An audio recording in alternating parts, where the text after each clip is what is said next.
आमदार आशिष बाबू देशमुख यांचा केळवस सर्कलमध्ये जनसंवाद आणि आभार दौरा। दिनांक 3 जानेवारी रोजी मतदारांचे आभार मानण्यासाठी आयोजित जनसंवाद आणि आभार दौरा केळवस जिल्हा परिषद सर्कलच्या सावंगी, हेटी, भागीगरी, पिंपळा, तेलंगखेडी, खापा, पंढरी, जलालखेडा, रामपुरी आदी गावांमध्ये संपन्न झाला। सावनेर कळमेश्वर विधानसभा मतदारसंघातील मतदारांनी मनापासून आशीर्वाद देत मला भरघोस मताधिक्याने विजयी केले, याबद्दल मी आशिष देशमुख या समस्त गावकऱ्यांचे मनपूर्वक आभार मानतो। तसंच आपल्या विधानसभेला विकासाच्या शिखरावर नेण्यासाठी आपण दाखवलेल्या विश्वासाला मी कधीही तडा जाऊ देणार नाही, असं वचन त्यांनी यावेळी दिलं। आगामी काळामध्ये शैक्षणिक, आरोग्य, रोजगार, अध्यात्म, क्रीडा तसंच मूलभूत सुविधा यासह माझ्या लाडक्या बहिणी, तरुण, ज्येष्ठ नागरिक आणि मायमाऊलींच्या सर्वांगीण विकासासाठी सदैव कटिबद्ध राहील, असा विश्वास त्यांनी व्यक्त केला। आयोजित या कार्यक्रमासाठी उपस्थित झालेले सन्मान्य मनोहररावजी कुंभारे, आपल्या गावातील सन्मान्य सरपंच दागडेताई, उपस्थित असलेले उपसरपंच गुणवंतजी काळे, दिनेशजी मांडवकर, मेघराजजी भुमरे, सचिनजी गजबिये, आमचे तडफदार नेते शंकरजी कुमरे, उपस्थित असलेले मंडळाचे अध्यक्ष मंदारजी, उपस्थित ढोकेजी, आपल्या गावातील सर्व या उपस्थित सन्मान्य प्रतिष्ठित मंडळी, आया बहिणींनो, माझ्या सर्व तरुण नवयुवक मित्रांनो, सर्वप्रथम निवडून दिल्याबद्दल, एवढा मोठ्या प्रमाणामध्ये भला मोठा आशीर्वाद आणि चांगले असे मतदान दिल्यासाठी उपस्थितांचं सर्व नम्रतेने, विनम्रतेने आपलं आभार व्यक्त करतो। आपल्या सर्व कार्यकर्त्यांच्या प्रयत्नाने तसेच जनतेच्या आशीर्वादाने आपण या विधानसभेतून आमदार म्हणून निवडून येऊ शकलो आणि दिलेल्या आशीर्वादाचं खऱ्या अर्थाने चीज करावं, दिवस रात्र आपली सेवा करावी, ह्याच उद्दिष्टाने आपण कामाला लागलोय। आपल्या गावाच्या संदर्भामध्ये शंकरभाऊंनी सांगितलं, सरपंचताईंनी सांगितलं की ज्या ज्या काही गरजेच्या वस्तू आहे त्या शासनाच्या माध्यमातून नक्कीच आम्ही पूर्णत्वास नेण्याच्या संदर्भामध्ये प्रामाणिक प्रयत्न करू।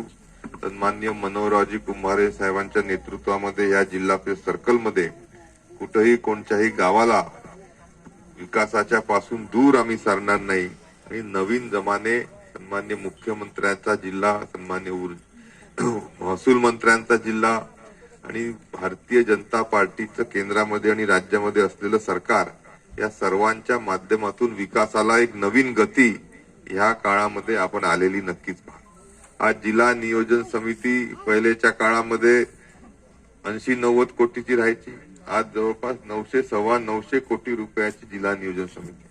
आमदार फंड देखील त्या निमित्ताने 2 कोटीवरून वाढून 5 कोटीपर्यंत नेला आहे। आणि विशेष बाब म्हणजे मुख्यमंत्र्यांचा जिल्हा असल्यामुळे आपल्याला सर्वदूर प्राधान्य नागपूर जिल्ह्याला, सावनेर विधानसभेला राहणार आहे आणि प्रामुख्याने आपले सर्व कामं हे तत्परतेने करण्याच्या संदर्भामध्ये सर्व शासनाचे विभाग हे नक्कीच कार्य करतील, अशी आशा नाही तर विश्वास त्या निमित्ताने आपल्याला आहे। अशा या परिस्थितीचा सुवर्ण त्यांनी संधी साधण्याचं काम आपल्या गावातील सर्व इथे सामाजिक व राजकीय क्षेत्रामध्ये काम करणाऱ्या लोकांनी घेतला आहे। आपल्या आरोपचा पेंडिंग असलेला वर्क ऑर्डर आम्ही नक्कीच येणाऱ्या 17 तारखेनंतर काढल्याशिवाय राहणार नाही। नमस्कार, मी मंगेश उराडे, आपल्या चॅनलमध्ये स्वागत आहे।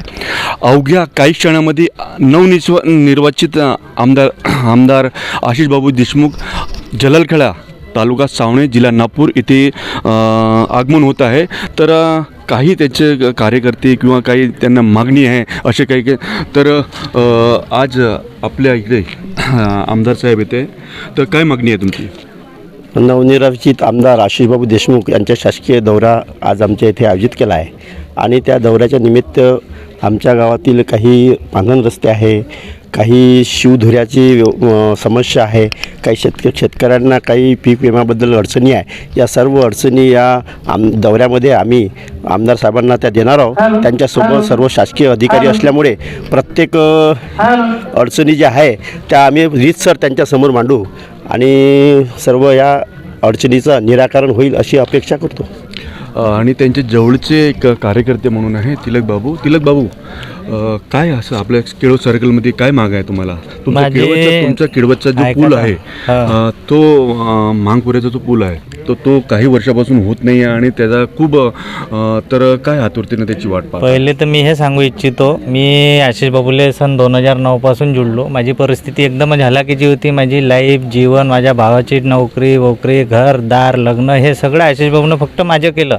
आता माझं असं म्हणणं आहे की पूर्ण सर्कलच्या युवा पोरासाठी रोजगार, कामं, जशी माझी परिस्थिती दुरुस्त केली तशी संपूर्ण